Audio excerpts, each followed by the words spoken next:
Good morning. 55K complete झालेले आहेत आणि तुम्हाला देखील आतुरता आहे की सोनलने काहीतरी सेल दिला पाहिजे. पण माझा लेकीचा वाढदिवस होता त्यामुळे देखील तुमची इच्छा होती की मी सेल दिला पाहिजे. काय सेल दिला पाहिजे सांगा बरं, कमेंट करून सांगा की काय सेल दिला पाहिजे. माहिती आवाकाडोची पहिली कमेंट येणार आहेत.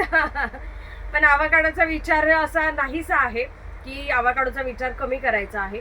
पण तुम्ही आवर्जून सांगावं की काय महासेल असला पाहिजे, कारण आमचा विचार महासेलचा आहे की जी प्राइस दिली नाही ती तासभर प्राइस देऊन मोकळं करायचं, की अख्खा दिवस सेल द्यायचा, कशा पद्धतीने सेल द्यायचा हे आवर्जून तुम्ही कमेंट करावी आणि मोर शेअर करावं की कधी द्यायचं आहे, आज द्यायचं आहे का उद्या द्यायचं आहे. आज जरी द्यायचं असेल तर पटापट शेअर करून टाकायचं आहे मैत्रिणींना, कारण ज्या मैत्रिणींना माहिती नाहीये की आज सोनलकडे महासेल असणार आहे किंवा उद्या असणार आहे, तुमच्या कमेंटवर डिसाईड करू आम्ही की आज असेल की उद्या. सो आवर्जून कमेंट करा आणि शेअर करायला विसरू नका. दुपारी 2 वाजेला जॉईन करायला विसरू नका. बाय.